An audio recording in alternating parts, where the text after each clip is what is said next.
So I feel very fortunate that when the opportunity came to me when I was at Goldman to invest in the first social impact bond in the US and the first in the world that was ever invested in by a financial institution, I was very fortunate because while my colleagues asked a lot of really tough questions, in general, I think they were very excited about the idea about using the firm's capital for an investment that would both provide a financial return, but also be aligned with social impact. I think I benefited from their tough questions because it helped shape my approach to these investments that I still use today. So I think that was something that was very fortunate. But we also were very focused on trying to address some of the risks associated with this very new type of investment. And while we called them social impact bonds, in reality, it was really what I would say was a social impact loan. Mm-hmm. We also benefited from a partial guarantee of principal from Bloomberg Philanthropies. So having them as a partner in the investment was very important for the firm. And I think once we made the investment, I think it ended up being something that Goldman was incredibly proud of. I think it really shined a light on work that the firm had been doing for a long time around impact investing. We got incredible interest from clients who were excited about making these types of investments. We then went on to raise $140 million in a limited partnership social impact investing fund. So, it was really all in all a great experience. And I think demonstrated, certainly in the US, if not globally, that it was a viable investment for, even banks and all of the sort of additional layers of regulation that they face when making investments.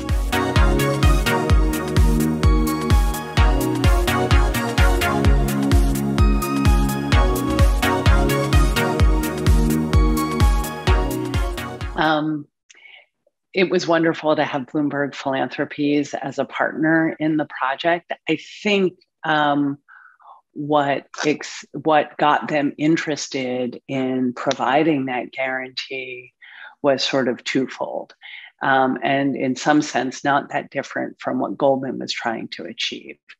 I think the first and foremost for Goldman, as well as for Bloomberg Philanthropies, was really the sort of very pressing concern about the very high recidivism rates among the 16 to 18-year-olds that were on Rikers Island.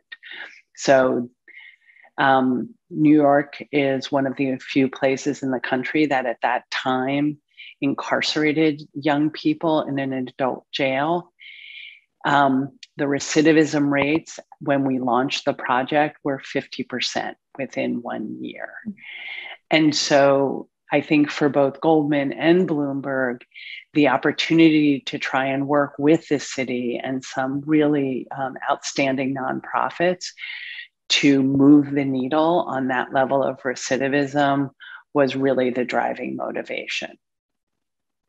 I think for Bloomberg Philanthropies, they also, like Goldman, like the idea of using the structure of a public-private partnership and the accountability and bringing in of new stakeholders that would mean. So when the project was delivered, Goldman had provided a loan to the service providers to deliver the services, and the payment of that principal and the interest on that loan was tied to the actual reduction in recidivism. Mm-hmm. And that kind of sort of bringing of business sensibility and leveraging private capital, I think, was also very compelling to Bloomberg. philanthropies.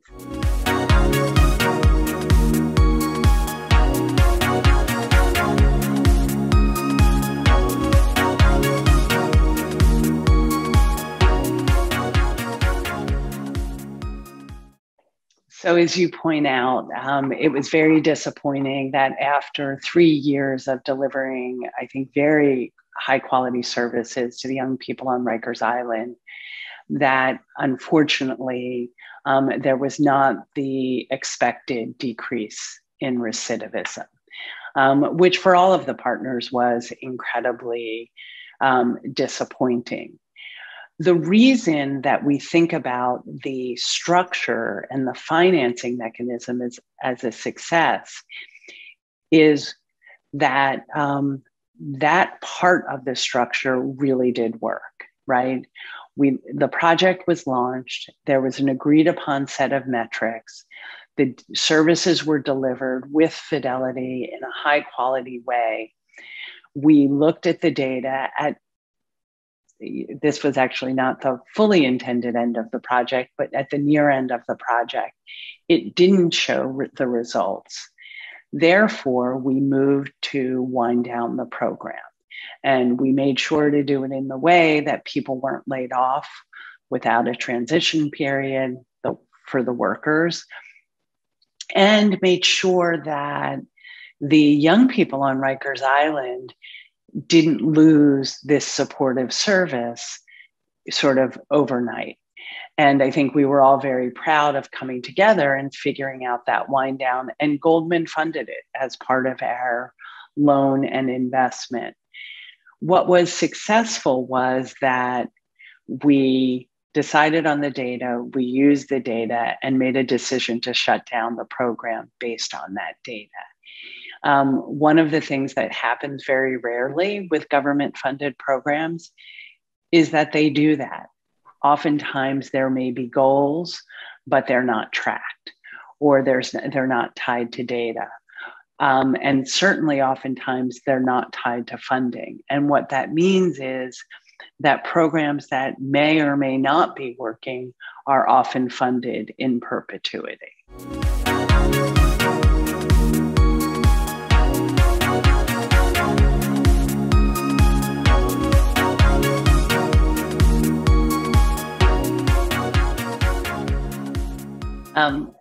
Sure. So I left Goldman in 2016 and launched Make Home Capital and the Community Outcomes Fund because I believed then and continue to believe that this is a really important tool as we in the US and in other countries work to address lack of access to economic opportunity. I had the experience of making these types of investments at Goldman, raising a fund on the Goldman platform, and was excited to sort of take those skills and experiences and launch an independent fund. And the Community Outcomes Fund, we've raised $53 million. I'm pleased to say that we have deployed a little over a third of those dollars into communities, supporting really exciting projects around access to high quality pre-K for low-income 4-year-olds, important skills training and workforce development for folks with limited English proficiency to help them sort of make real gains in terms of earnings. And I do believe we're definitely the largest in the US and possibly globally. And I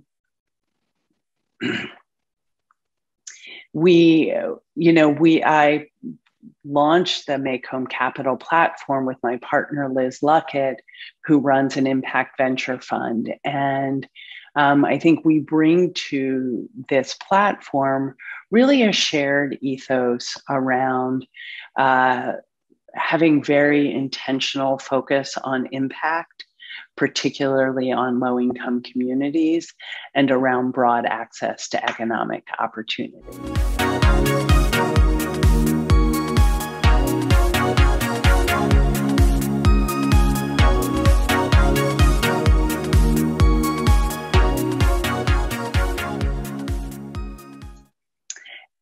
In the US, there's a long history of leveraging private investment to invest in sort of the bricks and mortar of communities. So investing in affordable housing in low-income communities or economic development projects to support business growth in low-income communities. So there is that history. Additionally, there is also a history of contracting out a lot of social service programs, whether it is early childhood education, as I just described, workforce development, job placement, or training assistance. That is sort of part of how the US social service sector operates. So I think those are two sort of factors that play into it. And I think also what we are facing at the same time is some intractable challenges in communities. There is research that shows that a child born into poverty in the US is likely to stay in poverty through the course of their life. What people talk about is that like your zip code determines your future. And I think there's a growing acknowledgement that we need to invest in access to economic opportunity because that is not sustainable for us as a country. To do that, that level of poverty exists at the same time that the government is spending $800 billion to $1 trillion a year on health and human service programs. So when you take the persistent poverty and the government spending together, right?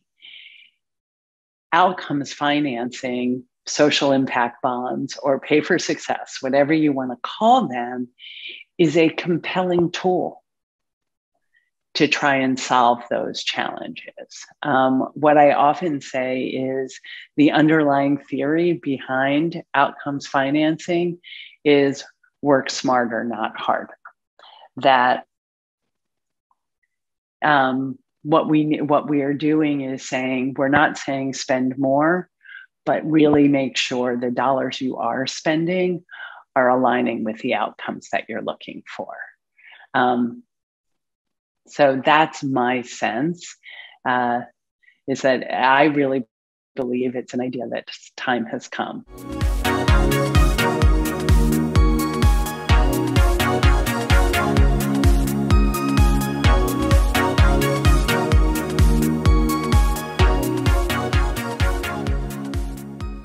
I think the Biden administration has been very focused on evidence-based policy, which is really a fancy way of saying we are going to make policy based on research and evidence. Outcomes financing is the logical next step of that. And there are really some exciting conversations happening right now in Washington about how to help cities and counties and states take advantage of this approach, particularly in light of sort of entering what I would say is sort of a recovery period. Thank you very much. It was very great talking to you today. It was great talking to you, and thank you so much for all your preparation.